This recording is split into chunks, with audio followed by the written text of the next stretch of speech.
the gently rolling hills of central Moldova. Local farmers are hurrying to gather the last of the year's harvest.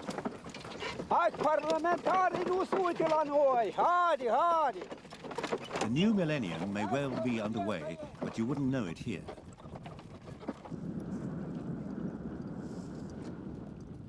These farmers own the land now, but without any investment, they can't maintain the little machinery they have got. If they don't support us peasants, then we won't get out of this unbearable situation. We have to do all this work by hand. Most of us do. At the end of the 20th century. In more developed countries, things are okay. But here, we peasants are not needed by anyone. Moldova is a land that has been traded back and forth between Romania and Russia throughout its history. Today, the official language is Moldovan. Identical to Romanian, but the country still looks as much to Moscow as it does to Bucharest. The rich soil of Moldova is where its people have always made their living, despite who their lords may have been. Just outside Chisinau, the capital, are the vineyards of Cricova, one of Moldova's most famous wineries, and some 9 years after the end of communism, still in government hands. Harvesters are picking the last of the season's grapes. As with many things in Moldova, the wine industry is woefully inefficient. There's not been any real investment since independence, and the technology is outdated.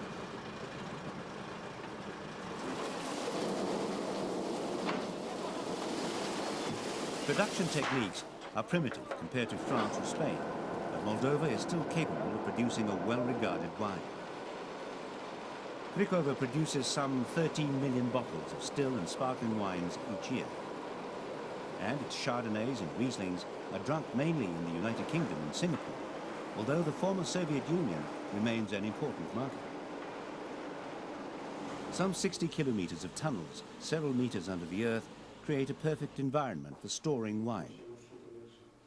The wine cellars of Cricova hold the treasures of the Moldovan winemaker.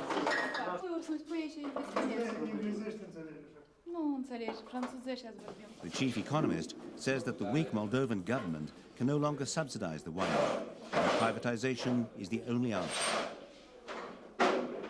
Мы очень хотим, чтобы была приватизация, потому что государство не может нам помочь инвестировать и дальше в этом предприятии. Для этого нужно пройти процесс приватизации.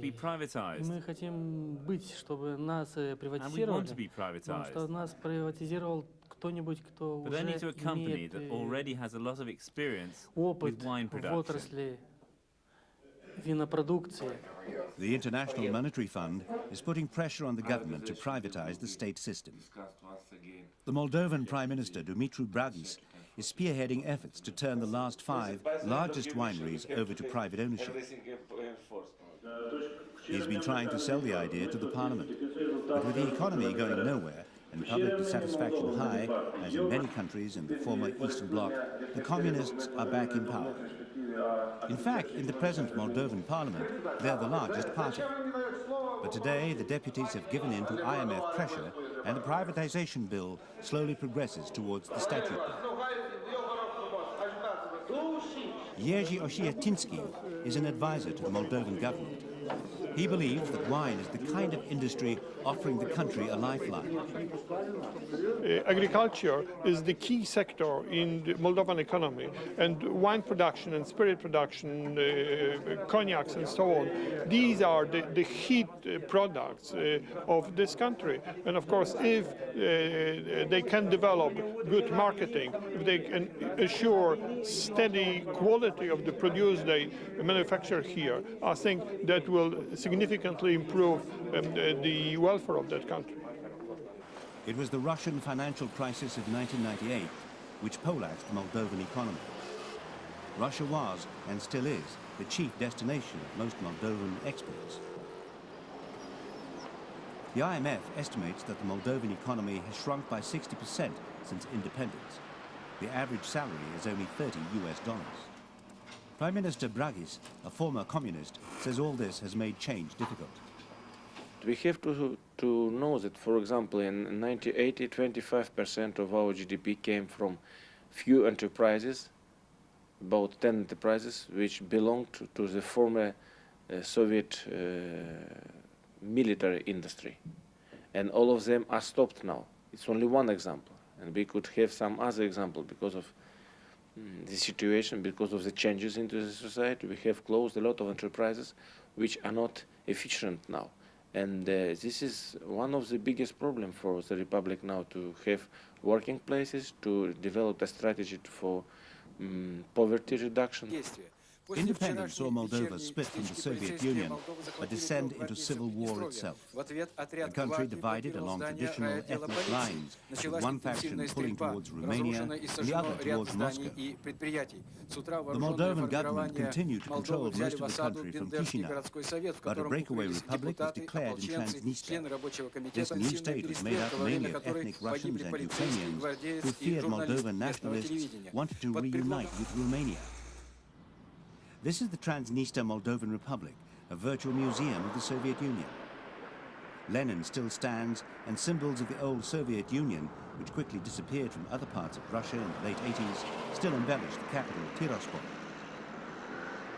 And although the Republic may not be recognized by any other nation, if they want to fight for their independence, they certainly have the toys for it. Today is a holiday in Tiraspol. September the 2nd was the 10th anniversary of the Declaration of Independence. And with what would bring a tear to many a communist eye, the nation's best soldiers and polished military hardware are paraded through the center of town. This is a brash statement of military bravado for the politicians back in Chisinau. They want nothing to do with what they see as Romanian nationalists. They've had a referendum calling for independence, and they're proud of the result. И на референдумах люди сказали, надо создавать свое государство с тем, чтобы мы не жили вот под теми лозунгами, которые тогда звучали в Молдове. А лозунги были такие, ну, например, всем известен был такой лозунг «Русских за Днестр, евреев в Днестр». Ну, это, по сути, призыв к геноциду, призыв к расовой дискриминации людей. И в результате этих референдумов люди сказали, что мы хотим жить самостоятельно, мы не хотим жить в таком государстве, в котором проповедуется нацизм, национализм. This steelworks was one of the largest industries in Moldova, and today it still employs over 4,000 people. But now it's in Transnistria. It exports steel to some 20 countries, including the EU, Canada and Taiwan. Located in the north of the Republic, just a couple of military checkpoints separates it from Moldova proper and the investment it needs. The mill's director says that it's been hard to get much needed loans from Western banks because his mill is in a country nobody recognizes. Ну, наверное, это имеет место. That's probably why. В первую очередь это имеет место. Transnistria is not a recognized country. Отсюда и такая настороженность банков решать вопрос по кредитным линиям.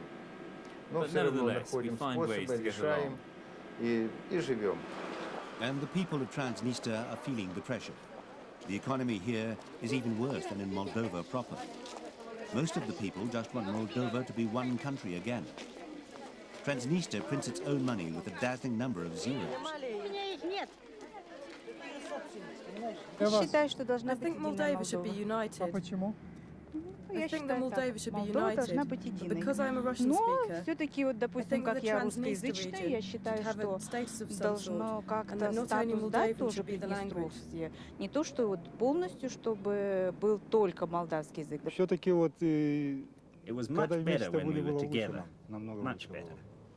Moldova has had a decade of relative political freedom, but there's scant sign of any tangible fruits from independence or the material benefits many thought would accompany it.